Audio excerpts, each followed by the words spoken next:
Have you heard of the Cherokee land lotteries? I hadn't, but apparently my family won one.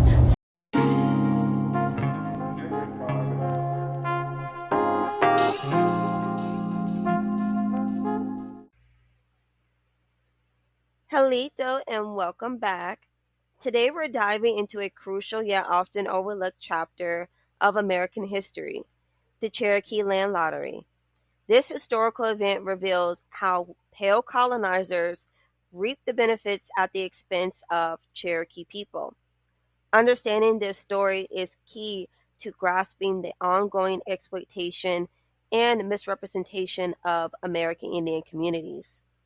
The inspiration for this discussion stems from a recent video circulating on Instagram. Well, I don't know how recent it is, but I did see it in the past 6 months, and I was like, you know what? I'm going to do a video on that, but I haven't really had the chance to get around to it until now. So, in this video, a pale woman, aka white woman, shared that her family received land from the Cherokee Land Lottery despite having no American Indian ancestry. While I'll show you this video shortly, I do want to clarify that my intention is not to shame this woman. In fact, I do applaud her for her honesty because we all know how pale people get when it comes to talking about American Indian ancestry. They love to claim the heritage of American Indian people.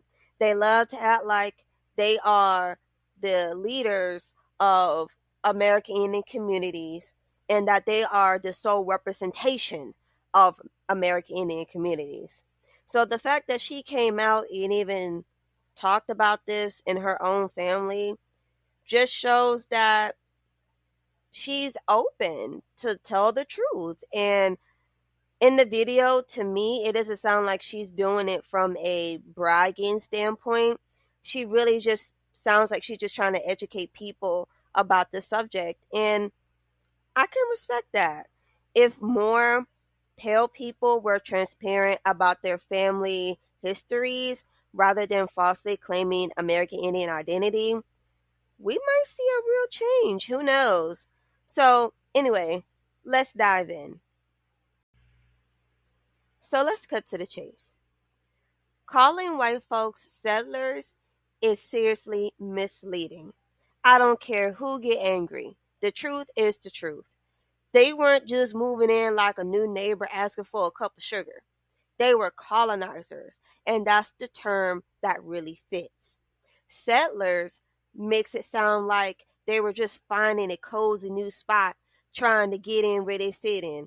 But let's be honest, they barged in, bulldozed entire cultures, and grabbed land like it was a Black Friday sale. They didn't ask or negotiate. They took control with all the grace of a wrecking ball. Calling them settlers is like calling a hurricane a splash. Their legacy is one of chaos and displacement. So, pale colonizer is not just fitting, it's the blunt truth, especially when discussing land lotteries.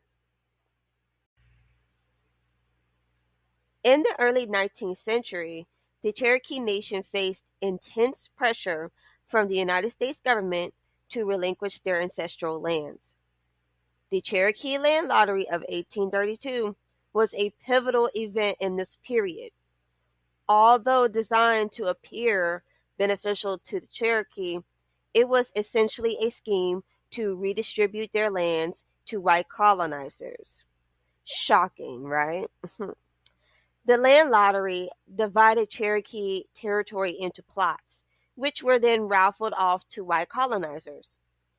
The Cherokee were promised protection and compensation, but these assurances were rarely honored, if at all. Okay. Meanwhile, white colonizers were granted access to valuable land with minimal cost or effort. The stark injustice of this system is evident when considering that many white families received these lands as a windfall while the Cherokee faced displacement and loss of their heritage. In 1832, as Georgia continued to apply pressure on the Cherokee and other southeastern native tribes to move west, Georgia officials and surveyors came through the Cherokee Nation and laid off the land in a series of grids of 160 or 40-acre tracts. The 40-acre tracts were for the gold belt, as it was known, where gold mining had been occurring a little bit further south in the mountainous area of North Georgia where the Cherokee lived. And the 160-acre tracts up where Newechota is, for example, were laid off for Georgia citizens to participate in the Georgia land lottery. A variety of qualifications enabled a Georgia citizen to participate in the land lottery, but if you were the fortunate drawer of land lot 124 or land lot 125 where I'm standing, it means you would have just acquired 160 acres. And in addition to the acreage, it may have been a store and a ferry in this case, it may have been public buildings like the courthouse we saw earlier, or it may have been somebody's house and farm. For the 40-acre tracts, you were going to require either forested land, area where gold mining had been occurring, or somebody's farm and house also. According to the Georgia legislature, when the act was passed, the winners were supposed to wait until the Cherokee had packed up and moved off of their land. But because of land greed and hunger for land that many of these winners acquired, they ended up taking possession of the land, forcing the Cherokee out of them. Quite often they would come home and find somebody from Georgia with a piece of paper saying that they now own the land. By the mid-1830s, quite a few of the Cherokees had started looking at what were the good benefits of possibly thinking about moving west across the Mississippi River. And eventually a small contingency of Cherokee agreed with the federal government to sign the Treaty of Newechota in December of 1835. It was ratified by Congress and Senate in 1836, that spring. Cherokee were given 2 years to move off their land, get their affairs in order. And in 2 years, when that time period had come to be, soldiers showed up and started forcing them off of the land that they were still occupying, and they ended up getting pushed west on what we call the Trail of Tears. Happy Indigenous Peoples Day. I got a story time for you.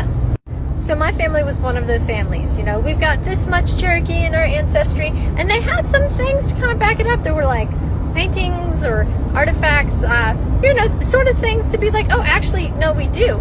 So imagine their surprise when we did an ancestry test, and none.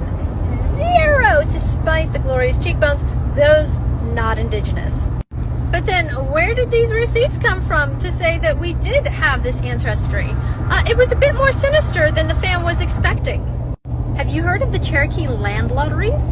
I hadn't, but apparently my family won one. So when the Cherokees were ousted from their land, Trail of Tears, all of that, their land was lotteried off. My family bought into the raffle and won one of these plots of land with everything that was still on it from when the family was forcibly removed. This is why we had pictures and artifacts, things that my family just, whitewashed into our story of, oh, this is part of our history. I mean, when they talk about appropriation, y'all, in this time of banned books and suppressing narratives that don't look good on our country, it's important that we tell our stories so that people can know the truth of what happened. So y'all have watched that video, and I want to note that the pale woman featured in this video took a DNA ancestry test and found no trace of American Indian DNA in her lineage. This underscores a major point. DNA ancestry tests are not the be-all and end-all when it comes to proving heritage. Despite this, her family has managed to secure resources and benefits intended for Indigenous people thanks to fraudulent documentation. Genealogical records often paint a clearer picture of ancestry than DNA ancestry tests. They can confirm American Indian heritage with more accuracy. But let's talk about the elephant in the room. What happens when someone has the paperwork to claim ties to American Indian communities but lacks the actual bloodline? This woman is a glaring example of that scenario. Despite her family receiving benefits and holding artifacts meant for Indigenous people, no one questions her racial identity. Yet, she doesn't have the DNA of the natives living on the reservation. This is more than a mere oversight. It's a serious issue that speaks volumes about how heritage is often misrepresented and exploited. Furthermore, if DNA ancestry tests can't match a so-called quote-unquote white Indians DNA to modern Native Americans, on these reservations, it might suggest that white colonizers who integrated into American Indian communities over generations might not have any American Indian DNA. Over time, bloodlines have mixed so extensively that the genetic markers of original indigenous peoples might become diluted or even lost. However, in other cases, it's possible that those claiming Native heritage might only marry and have children with other white individuals, deliberately preserving the benefits and resources for themselves. This practice not only skews the true representation of American Indians' identity, but also perpetrates a system where the advantages meant for indigenous communities are monopolized by those who have little to no genuine connection to the original peoples. This manipulation of identity and heritage underscores a troubling trend where the rightful resources and recognition intended for indigenous peoples are diverted away from those who actually need them. This dynamic exposes the harsh reality that the benefits and recognition reserved for American Indians are often claimed by those who have no real connection to the communities they're benefiting from. It's a cunning exploitation of the system that undermines the true heritage of indigenous people and continues to perpetrate historical injustices. Imagine being uprooted from your ancestral homeland while your lands are auctioned off. This was a harsh reality for the Cherokee. Their sacred lands, which held deep cultural and spiritual significance, were taken away, and the promises made to them were frequently broken. White colonizers, in contrast, profited immensely from this land grab. The Cherokee Land Lottery was not merely a land redistribution scheme, it was an act of profound cultural and economic displacement. White families who acquired these lands often built substantial wealth and stability, significantly benefiting from the exploitation of the displaced Cherokee. This historical injustice has had lasting repercussions, contributing to many of the challenges faced by American Indian communities today. The impact of white individuals falsely claiming Cherokee ancestry goes far beyond mere representation. Okay, because a lot of you like to minimize the impacts of colonization, and it's not no minimizing when it comes to this. These effects are big and long lasting. And in this particular case, it's a profound case of identity theft and exploitation. I'm going to say it again because a lot of people don't understand this. The Cherokee Land Lottery is a profound case of identity theft and exploitation. The Cherokee Land Lottery and similar schemes allowed white people to fraudulently claim American Indian heritage, leading to a cascade of harmful effects.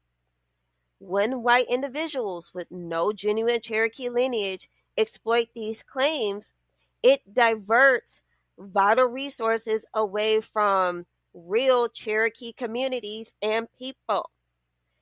This theft of identity isn't just about mislabeling.